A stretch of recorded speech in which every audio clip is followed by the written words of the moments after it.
All right, y'all, I'm going to answer some of the questions that you sent in on social media. Let's see what we've got today.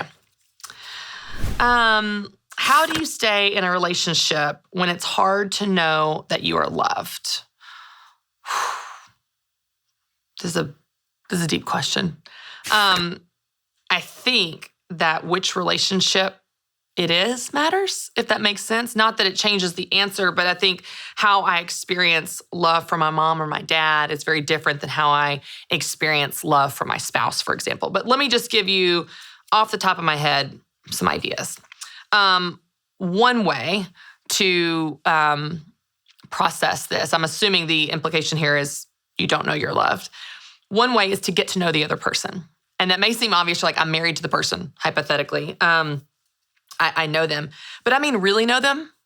I mean really understand their personality style, their love language, how they communicate, why they communicate the way that they do. Because there's always layers to what's going on in any relationship. The assumption here is that you are loved. I hope that's the assumption. I hope you are loved, and that's not the actual issue, but it's hard for you to know it. It's hard for you to experience it. And I'll tell you, I've been transparent about this before. I've been in those shoes. I have sometimes found it hard to perceive love from my husband simply because he shows it different than I do. That's the reason the 5 Love Languages was such a successful book in Bible study, because we all have different love languages and we understand love in different ways. So I would say one of the very first practical things you can do is really get to know that other person. A practical thing I've used is studying the Enneagram, understanding that my husband is a 5-wing 6, and here's what that means. So when he does this, it means this.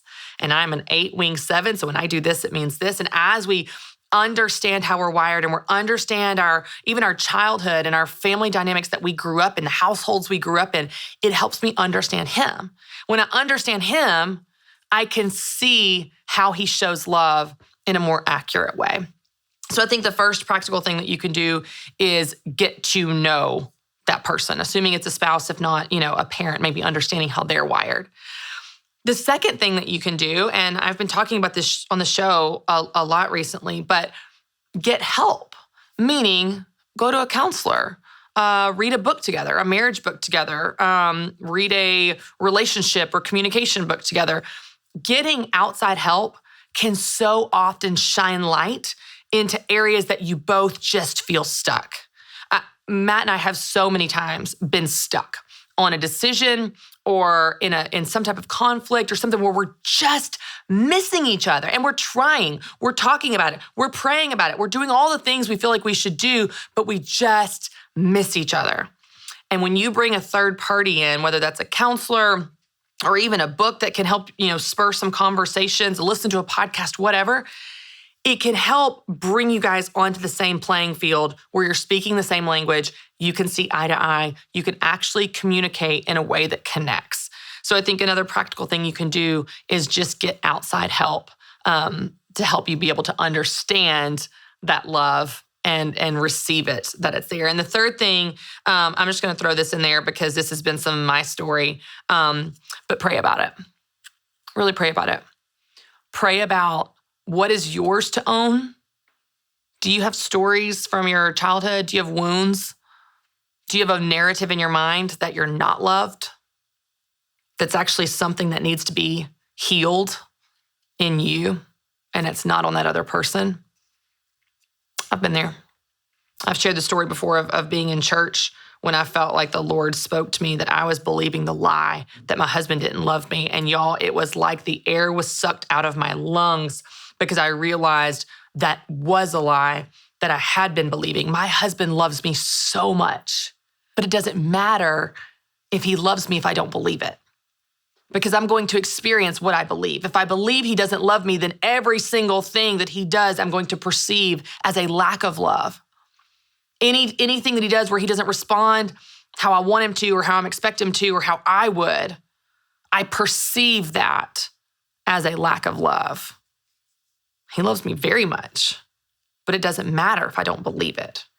So I would say through prayer, I believe God can open your eyes to your own wounds, your own stories. Counseling can do that as well, but your own wounds and stories that need healing, that God needs to bring truth and light into, that's going to set you free to experience the love that you're seeking that maybe you're missing because of something going on in you. But at the same time, that prayer can also bring you together. I believe God can transform lives, and God can reach that person, whether it's a parent, a child, a spouse, whoever that is that you're not feeling loved by. I believe prayer can transform that. The Holy Spirit, through the power of the Holy Spirit, God can touch that person's heart. He can prompt them. He can move them. He can convict them. He can spur them. He can change them. He can move them to act. And I think prayer can solve both. I think prayer can bring light and truth and healing to you where you may or may not need it, and can also bring that conviction to that other person. I hope that helps. I'm sorry that you're not feeling loved. I really believe that you are, and I hope you are. And I hope that this helps you move in the direction to be able to experience it and feel it. But I do want to make sure that I say before we wrap up today that whether or not you are loved by this person, you are loved by the God of the universe. He created you and he adores you. He does not put up with you. He delights in you. He's captivated by you. And I want to make sure you know that. It's going to be the only one we answer today. I think that's a good one to end on.